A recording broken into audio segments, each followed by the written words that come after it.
wasn't previously available. Whole companies rose up within the marketplace, exploiting the bandwidth that provided. So 5G would take that yet another notch. Except we didn't pioneer that technology, so people are a little spooked. China, China spooked people, and so. But getting back to the specifics of the question, do you see technology as more susceptible to conspiracy thinking than other aspects of our lives?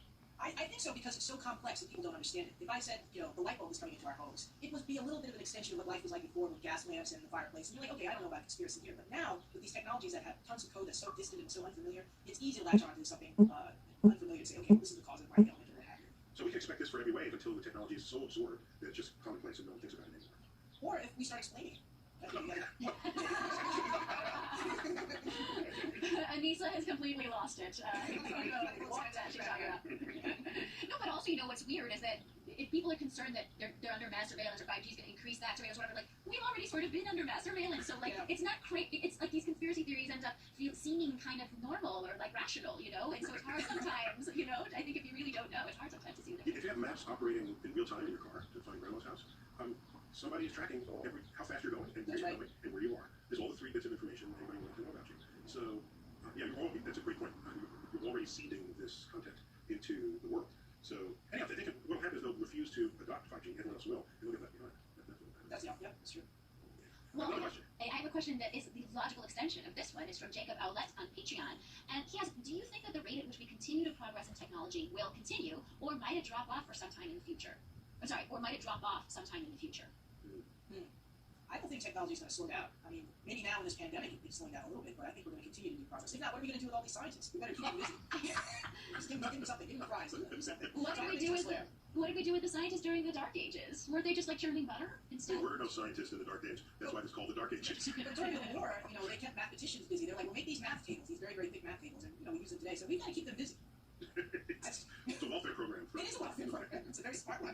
I do feel like there's going to be a time where people are just like, forget it, I'm joining a commune. I can see people just being like, I'm going to a farm. None of this is worth it. And then just technology stops. I've never met anyone under 30 who came close to having that thought. But then the second they turn 31, that's when they're like doing the farming. Think about it. If you're going to say, oh my gosh, I'm overwhelmed by all this technology, young people don't think or feel that at all. This is their life. They're not overwhelmed by it. If it is what they're forged in. So maybe my generation is the one that's just feeling a little overwhelmed by it. And I take a break from it. On Sunday, I'll just say, okay, 3 hours, I'm not going to open my phone, just so my whole brain will come back. Yeah, that's brave of you. I'm just Something can happen. You can miss a tweet. A tweet could go by. I know. What happened? Oh man. Do we have time for one? Yeah, let's do a couple more. Yeah. Okay. So Todd Ambrose wrote on Facebook, how can we make sure the technology is used to benefit all humankind and bring us to a more peaceful and intelligent rather than dystopian society? Todd watched some new movie set in the future, and it's always dystopian. Yeah. Ooh, that's a good question. Well, we can always control technology with our purchases. If we don't like the way something's going, we can not purchase it, or we can encourage other people not to purchase it. Yeah, but when bad things happen, it's not because everyone makes a bad thing happen. It's because one person makes a bad thing happen, exploiting the technology for nefarious It's a good point. reasons. So what should we do about that? I'm asking you. You're the engineer. I think that we should keep an eye on each other. I also think that when we make technology, we often think that it's going to be used in positive ways, and we need people who do bad things to look at a technology and show us, okay, how is this going to be used in a bad way, and then put some fail safes in it to just kind of stop it. So it's like a hackathon where. A hackathon, exactly. Yeah, if I have a secure system, I invite in the world's best hackers. See if they can hack into it. Try. Okay, we'll fix that. And whoever hacks in, they get a reward. Absolutely. Yeah, and now that bulletproofs my system. Okay, so we need more of that. I think we need more of that. But I also think fashionability and trends. There's a cultural pressure on certain technology. It's like you think like I talked about glass holes before. That was just cultural pressure that ended that, Or Beta versus VHS. You know what I mean? People just randomly decided that VHS How old are you? How old are you? I just applied for Medicare, you guys. I look really good for my age. Cultural pressure will do it. But I think from the onset, as we're making the innovation, we should start to think those hard questions. How can this be misused? Okay. Is there a technology, Anissa, that you are currently worried will be misused in the future? Well, I'm a little worried about driverless cars.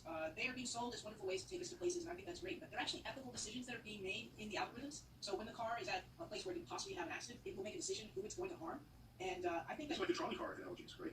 Yeah, well, those are humans, though. But this is an algorithm. And so I think that ethicists and philosophers should be part of that decision making when they talk to computer scientists. Like, what is the best way? Because right now it's a couple of people with low-grade body odor who are making these decisions. Someone in another big way to be making. So what you're saying is if a car is going to hit 2 people by veering right or 1 person by veering left, People make a decision. I want to make a decision. I want to hit the 1 person, possibly kill them, but then we're net plus 1 life by that decision. Right. But as I used to be a lifeguard. They would say, look, if there's an old person and a young person who's in trouble, choose the younger person. I don't know if the algorithms are doing that. So we need some human interface in there too. Oh, that's I dumb. want you to be my lifeguard.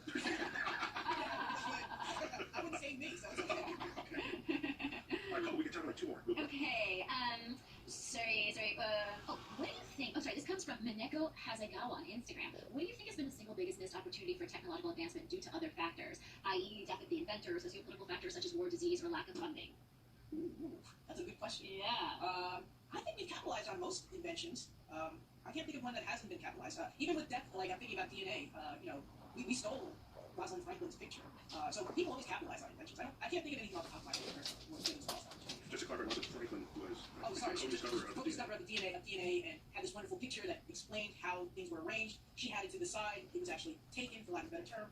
She didn't get the Nobel Prize, but we all know what The DNA Watson is. critic did, but I think they're doing a biopic of her if they haven't already. I'm glad. There's actually, Yeah, she gets getting her due. Yeah. So for me, the way I see this, and unfortunately I have to wrap here, is it's not so much that there's a single invention that could have been further exploited and not. I'll hold a stop. There's an entire slowdown that comes about by people who, a rising population of people who are just simply anti-science.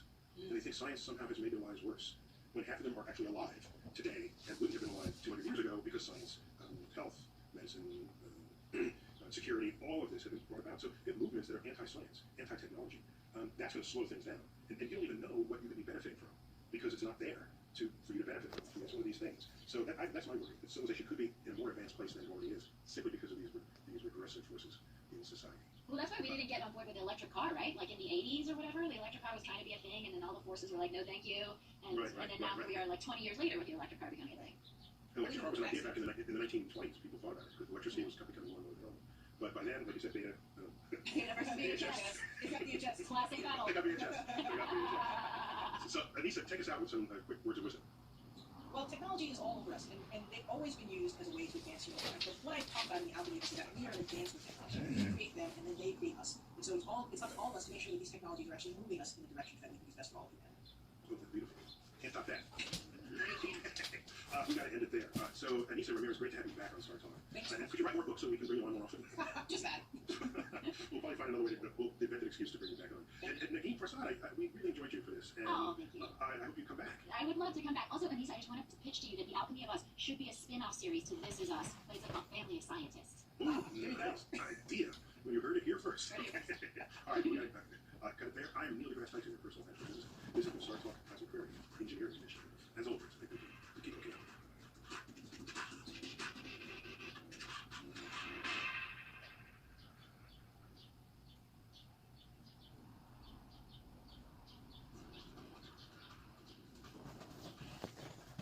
Hello, Bill Nye, the Science Guy here, sitting in for Neil deGrasse Tyson. I'm your guest host.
already started.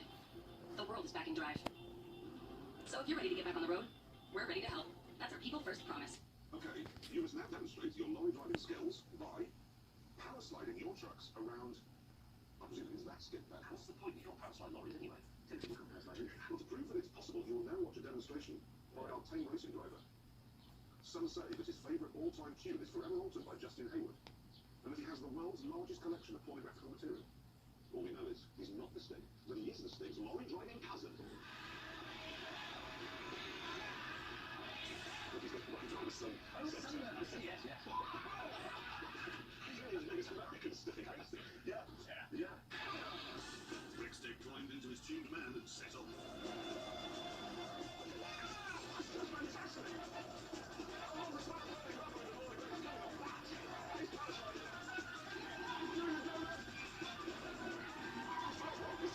Run for your lives! Run for your lives! So, Jay, what do you reckon? You can do that? Yes, you can. Gingerly, we hit the skip bend. You see this strip upward here? I can't really see where I'm going.